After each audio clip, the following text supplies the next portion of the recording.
bienvenidos a las 7 vidas del terror, su canal de historias y relatos paranormales. Yo soy Gato y esto es Historias ocurridas en Día de Muertos. Número 1. El agua del vaso que respira. Mi trabajo es lidiar con la muerte, así que el Día de Muertos la recibo en casa con respeto. Puse mi ofrenda para mi abuela, fotos, cigarros y su vaso de agua fresca y pura, como se acostumbra. Me desperté a la 1 a.m. por una tos seca y rasposa que venía del comedor. Salí de la cama, la luz de las veladoras iluminaba el altar. Vi que el vaso de agua de la ofrenda estaba temblando levemente, como si el agua estuviera hirviendo, aunque estaba fría. Me acerqué pensando que mi gata lo había golpeado. Al mirar el vaso, vi que el agua no estaba hirviendo, sino que se estaba consumiendo a una velocidad lenta, pero visible.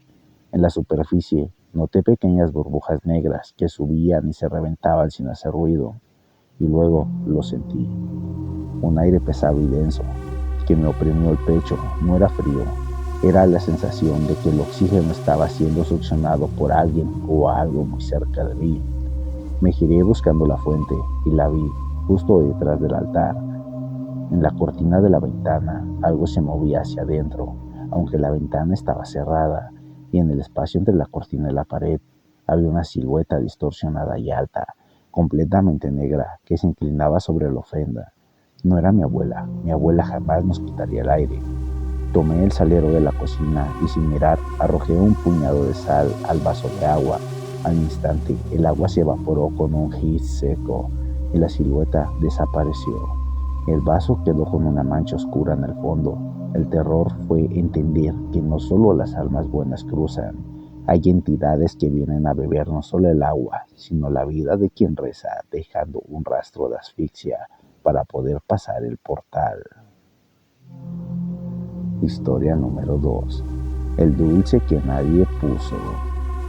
Hicimos una gran ofrenda en la panadería para los panaderos y familiares que ya se fueron. Estaba perfecta: pan de muerto, mole, calaveritas de azúcar y frutas. Al caer la tarde, revisé la ofrenda una última vez. Noté que, justo al centro, sobre el mantel blanco, había un dulce que nadie había puesto. Era una calaverita de azúcar, pero no de las que yo hago. Esta era grisácea, opaca, con los ojos de azúcar rojos derretidos, como si hubiera llorado sangre, y tenía un hilo negro amarrado alrededor de su cabeza. No me atreví a tocarla. Llamé a mi hijo y le pregunté si había puesto ese dulce. Él me juró que no. Mientras hablamos, una clienta habitual se acercó al mostrador. Ella es una señora muy creyente en las brujas y la magia. Vio la ofrenda y su rostro se descompuso al ver la calaverita gris. Me dijo en voz baja: Guadalupe, eso es un amarre de silencio o un sello de sombra. Un enemigo de tu casa puso un dulce en tu ofrenda para que esa alma se quede atrapada. El alma que se come esa ofrenda ya no podrá regresar a la luz. Corrí a quitarla, pero al acercarme, el dulce gris se agrietó en dos con un sonido seco y un fuerte olor a tierra mojada y azufre emanó del altar. Al día siguiente, mi mejor ayudante de la panadería, que vivía en la parte de atrás, amaneció mudo, sin poder articular una sola palabra, aunque su salud física era perfecta. Los doctores no le encontraron nada. Sé que la calaverita era para él.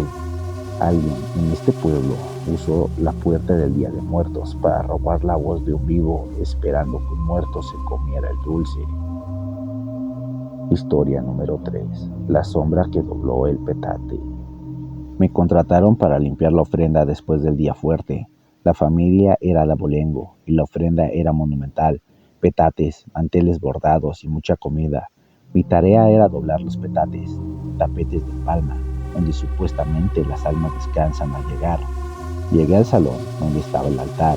Había 3 petates extendidos en el suelo, donde estaban planos, intactos. El tercero, el más cercano a la entrada, estaba perfectamente doblado por la mitad, como si alguien se hubiera levantado de él hace un momento. Lo extraño es que el petate doblado estaba húmedo por dentro, con un rastro de lodo negro que se había secado rápidamente en el borde. Justo al lado del petate doblado, en el mantel del altar, encontré un objeto que no pertenecía a la ofrenda: un cuchillo de cocina oxidado. de punta Roma que tenía una pequeña pluma de gallina pegada al mango. Mientras recogía el cuchillo, escuché un chillido agudo que venía de la chimenea. Al mirar, noté que la ceniza del hogar había sido removida y estaba marcada con la huella de un pie diminuto, como de niño, pero con 3 dedos largos en lugar de 5. El dueño de la casa me dijo que el petate doblado era para su tía, que murió de forma trágica, me dijo. La tía nunca pudo descansar en paz, y esa cosa, al no encontrarla, usó su lugar para entrar y ensuciar la ofrenda de los demás. Hay almas que vienen a ensuciar, no a comer. Ahora sé que la ofrenda es una puerta, y lo que se sienta en el petate no siempre es un alma, sino una sombra que usurpa el descanso y deja un rastro de suciedad. Historia número 4. El recibimiento frío de mi padre. Mi padre había fallecido hace 6 meses. Era mi primer día de muerto sin él. Había una ofrenda hermosa para él. Llegué a la casa tarde, justo cuando el portal se abre. Mi madre me recibió llorando y me dijo, tu padre ya está aquí, Valeria. Se siente su presencia. Al entrar en la habitación de la ofrenda, me detuve en seco. La casa no se sentía cálida o reconfortante. Se sentía glacial, con un frío que no venía de una ventana abierta. Mi madre me pidió que me acercara al altar. Me arrodillé, sentí el aire pesado y concentrado en un solo punto, la silla de mi padre, que estaba puesta frente a la ofrenda para que pudiera descansar. Me atreví a tocar el asiento de la silla de madera. La tela estaba congelada, como si hubiera estado a la intemperie en una tormenta de nieve. Entonces lo vi. Sobre la taza de chocolate de mi padre había un vaho de condensación gris que se elevaba lentamente. El chocolate estaba frío y solidificado. Mientras miraba, el aire a mi lado se hizo denso. Sentí que alguien estaba sentado justo junto a mí, al lado en el piso, y que su presencia era una pared de hielo. Quise hablar, pero el miedo me paralizó. En ese instante, escuché un suspiro silbante y rasposo que sonó justo al lado de mi oído.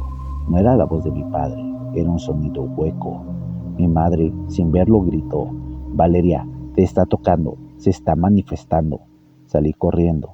El terror fue entender que el ente que ocupó la silla de mi padre no vino a disfrutar la ofrenda, sino a congelarnos y a recordarnos que la soledad de su ausencia, con un frío físico y una presencia malvada.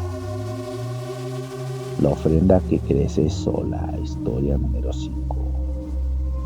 Me contrataron para hacer una ofrenda gigantesca y detallada en una casa de Xochimilco. La ofrenda ocupaba una pared entera en el comedor. Al día siguiente, fui a recoger mis herramientas. La señora de la casa estaba histérica. La ofrenda había crecido en tamaño durante la noche. El picado se había extendido por la pared adyacente. Las montañas de frutas se habían duplicado. La flor de cempasúchil había brotado sola del piso de madera, formando un nuevo sendero que se extendía hasta la puerta principal. Y lo más aterrador, la señora me mostró un rincón del altar. Había una nueva adición que nadie había puesto, una pirámide de tierra oscura, coronada con una cabeza de barro sin ojos que no pertenecía a la iconografía. La señora lloraba. No me quiere dejar, la ofrenda no para de crecer. Algo se quedó y está pidiendo más espacio y más comida. Mientras estábamos ahí, las veladoras del altar, que debían estar gastadas, se encendieron solas y brillaron con una llama amarilla y agresiva. El humo del copal, en lugar de subir, se arrastró por el suelo hacia nosotras. Salí huyendo. Sé que cuando una ofrenda no la hace la familia, sino que la obliga una entidad, se convierte en un portal activo y codicioso que consume el espacio de la casa pidiendo un precio demasiado alto a cambio del honor de la visita. Historia número 6. El cempasúchil negro. Mi vida es la flor. Sé que el cempasúchil es la que guía a las almas con su olor y su aroma. Estaba cosechando al amanecer, con la neblina cubriendo el campo. De repente, en medio de un mar naranja brillante, vi una sección de flores que no era naranja, era de un color negro profundo, como si estuvieran quemadas, pero firmes. Me acerqué. Las flores negras tenían un aroma denso y pútrido, como carne en descomposición. En lugar de guiar, parecían atraer la oscuridad. Cuando corté una de las flores negras, la yema de mi dedo se quemó al instante. Solté un grito y la flor cayó. En el suelo, la flor negra emitió un sonido silbante y una sombra delgada se movió entre los tallos. Vi a un hombre viejo con la piel curtida y vestido de negro parado en el borde del campo. Él no era de mi cuadrilla. Me miró con ojos vacíos. Esa flor no es para los suyos, Fidel. Es para guiar a los olvidados, a los que están atados. Si la pones en tu altar, guiarás a la casa a los que están encadenados. El hombre desapareció. Yo dejé las flores negras en paz, pero al anochecer, de regreso en mi casa, encontré un solo pétalo negro pegado a la suela de mi bota. Lo quemé de inmediato. Sé que hay brujos y gente oscura que siembran cempasúchil maldito para que, cuando el portal se abra, los muertos prohibidos y las entidades que deben quedarse en la oscuridad se encuentren un camino directo a las casas de los vivos. Historia número 7. La noche que la tierra se abrió. La noche de los muertos es nuestra noche más ocupada. Estamos acostumbrados a los ruidos, a la gente y a las presencias. Estaba haciendo una última ronda a las 3:30 am cuando sentí un vibrar bajo y profundo en el suelo, como un trueno subterráneo. Fui al centro del cementerio, donde están las tumbas más viejas y olvidadas. El suelo ahí era plano, pero mientras lo miraba, la tierra comenzó a ceder y a hundirse en un punto fijo. Se abrió un agujero perfectamente circular, de unos 2 metros de diámetro. No se veía cementerio abajo, solo la oscuridad líquida, como una tinta negra, y de ese pozo de sombras salía un vapor caliente y denso que olía a huesos quemados. El agujero emitía un sonido como si alguien estuviera respirando lentamente desde el suelo. De repente, una pequeña mano infantil emergió de la oscuridad, agarró el borde del cementerio y luego se retrajo de golpe, como si hubiera sido quemada por la luz de mi linterna. Corrí por cemento y herramientas, volví con mi compañero. El agujero se estaba cerrando solo lentamente. Lo sellamos con una capa de cemento defraguado rápido. Al día siguiente, revisamos esa zona. El cemento ya estaba seco, pero en el centro había una pequeña flor de cempasúchil perfectamente formada que había brotado de la mezcla fresca y estaba de un color rojo brillante. Esa cosa no es un espíritu ni un alma, es la propia tierra de la muerte que se abre el día correcto para liberar algo que no tiene un nombre, solo una necesidad de respirar. Historia número 8. El maullido bajo la tumba. Mi trabajo es vigilar el panteón, especialmente en noche de velación, cuando la gente se queda en las tumbas. Estaba cerca de un grupo de personas que velaban. De repente escuché un maullido de gato que venía debajo de una tumba. Era un maullido gutural y profundo. La familia se asustó. Usamos linternas. El maullido venía claramente de adentro del nicho, justo debajo de la lápida. El hijo del difunto, pálido, me dijo: mi abuela nos advirtió. Dijo que mi padre le tenía coraje. El día que murió, escuchamos ese maullido en el techo. El maullido se hizo más fuerte. Entonces escuchamos una voz de mujer que venía dentro del mismo nicho, mezclada con el maullido, una voz chillona y malvada que decía: no te vamos a dejar dormir, no te vamos a dejar volver. La familia estaba aterrorizada. Tuvimos que moverlos. Llamé a mis compañeros y revisamos la tumba. No había túneles ni animales, pero en la tierra que cubría la tumba encontramos 3 patas de gallina atadas con un pelo negro y largo, y un pequeño retrato de la tumba que estaba envuelto en papel de estraza. Sé que no fue un gato, fue un trabajo de brujería, que estaba enviando un mensaje al difunto para impedirle el descanso y, más importante, para impedirle cruzar la luz de la ofrenda que su familia había puesto en casa. Historia número 9.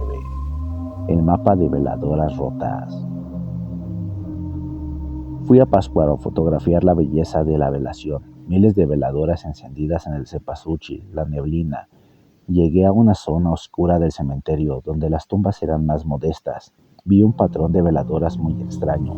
La mayoría de veladoras estaban encendidas, pero había un sendero de unas 20 veladoras que estaban apagadas, quebradas y volteadas. Formaban una línea que iba desde una tumba en particular hasta la reja del cementerio.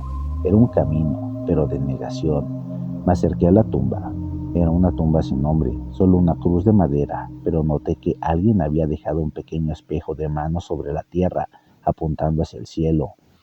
Cuando levanté mi cámara para tomar una foto del espejo, el espejo reflejó una imagen borrosa en mi rostro, pero con la mitad derecha completamente blanca y sin rastros.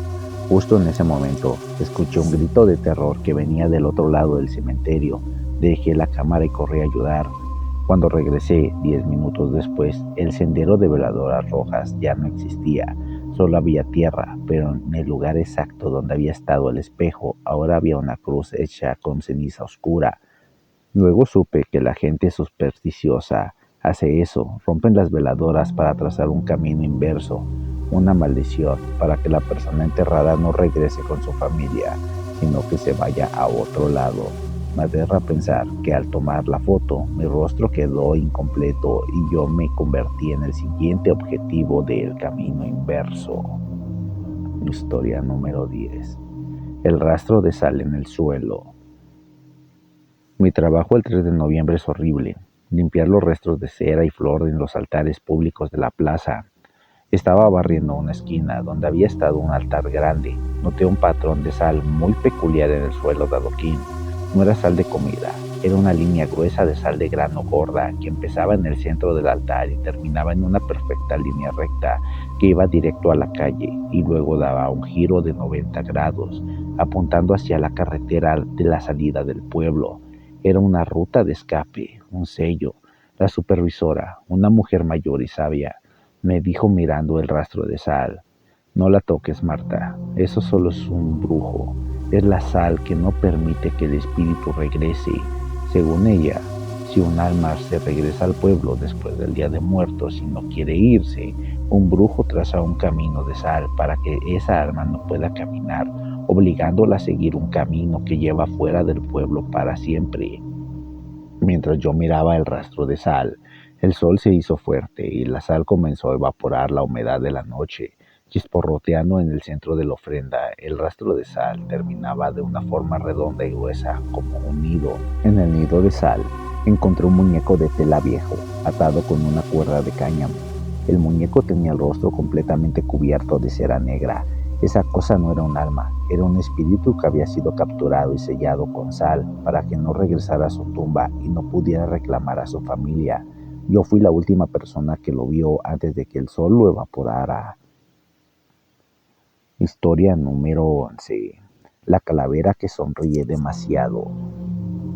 Mi trabajo es maquillar a las Catrinas. Ese día había mucha presión. Me tocó maquillar a una modelo alta, delgada, con una actitud muy distante. Ella traía su propio vestuario, un traje de novia negro muy antiguo. Mientras la maquillaba, noté algo inquietante. Ella no parpadeaba y tenía una sonrisa helada y perfectamente simétrica que no se movía. Su rostro bajo el maquillaje blanco se sentía rígido y frío al tacto. Le dije: necesito que parpadees, por favor, se te van a secar los ojos. Ella respondió con un susurro que sonó como el roce de dos huesos secos. No puedo parpadear. Si lo hago, verás lo que soy.